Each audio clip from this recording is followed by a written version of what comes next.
percussion instruments that we used on the album.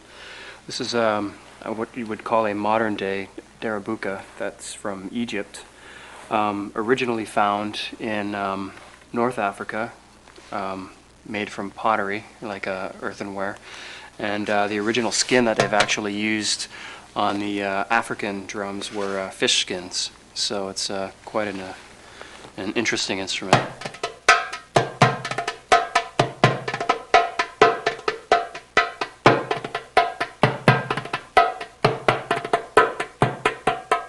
This one is from North Africa. It may not have been its origin, and all of the goblet type drums have been, known for basically to come from everywhere around the world, and basically started everywhere as a means of communication before anything.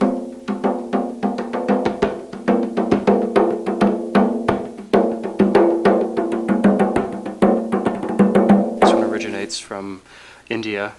Originally, these were of wood finish, but in the early 1600s, when the then renowned alchemist named Avedis from Avedis-Zildjian, who was also the cymbal creator, they started making, or trying to make, these metal drums, and thus this is what they turned out like, in goblet and shape and so on, with great tonal quality.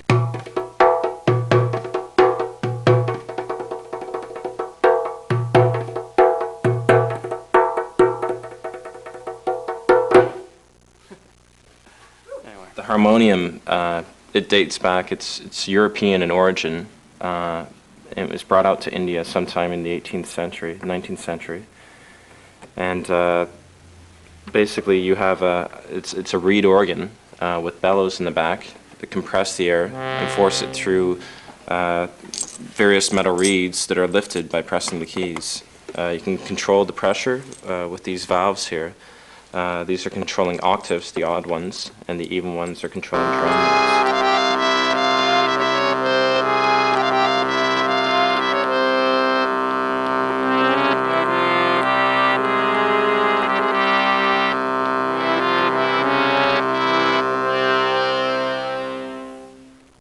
This particular harp guitar here was made in 1916, and don't quote me on this, but I think they were only made until the early 20s. I think this was the last year, though, in which Orville Gibson, the founder of the Gibson Guitar Company, oversaw the manufacturing of these instruments firsthand.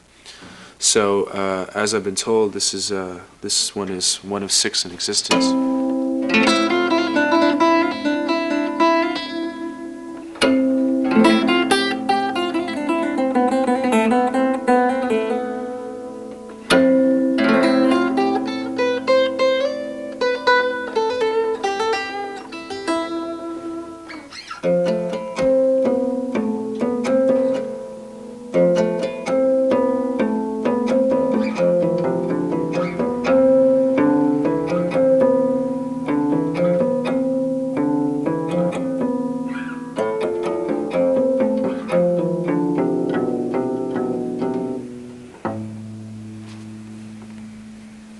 This is a very, very basic hurdy-gurdy. The ones that are played by the good players, which is not me, are ones that are chromatic, usually 2 keyboards. This is a very simple hurdy-gurdy, very basic. It's only a 4-string model, whereas the more elaborate hurdy-gurdys, the professional ones, are usually 6-string and have something called a buzzing bridge, which lends it its rhythm. You find it played primarily in the provinces of France, the more rural provinces. It's the folk instrument of France. And it's also actually found, oddly enough, in our own backyard here in Canada, in the province of Quebec. So it has its roots in French culture. And also the Irish and the English have tended to embrace it from time to time.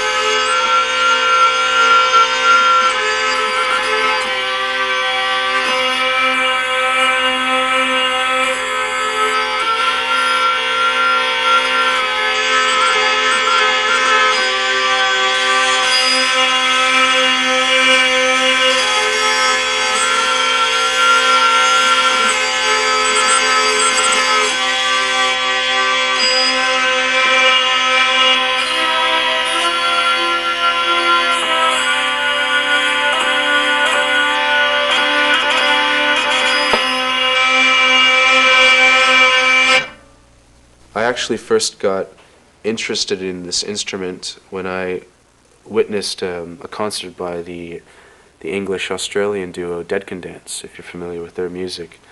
Lisa Gerrard, the singer in Dead Can Dance, one of the singers, she frequently on stage in concert plays the Yangqin, the Chinese version of this instrument, very, very beautifully, and it's a very ethereal instrument, the way she plays it, and that's what really inspired me to pick this up for the Edges of Twilight.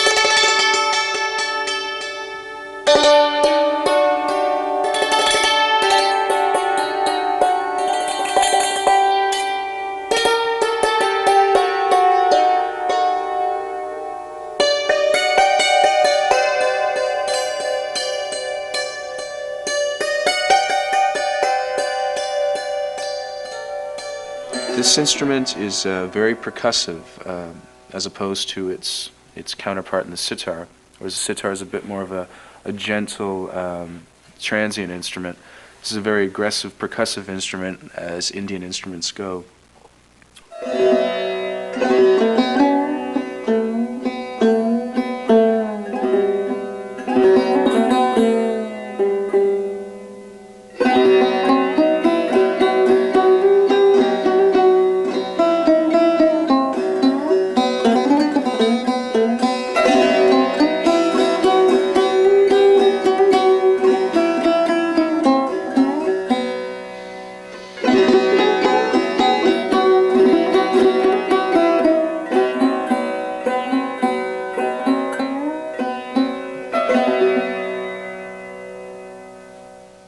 This is the guitar of Turkey, primarily the acoustic guitar of Turkey. It's called a saz, and it has 7 strings on it, and actually really 3 strings, but the top 2 are doubled, and the bottom melody string is tripled. So essentially 7 strings.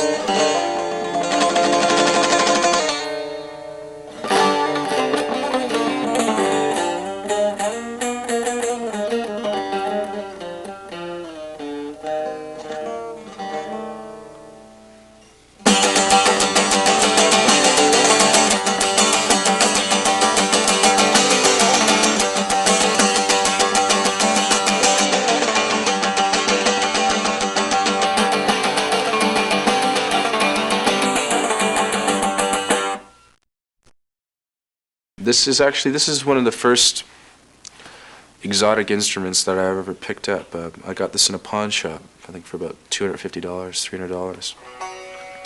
And you know, this sort of whet my appetite for things to come, I suppose. So I've kind of just stuck with this one, and I've never really bothered to venture into those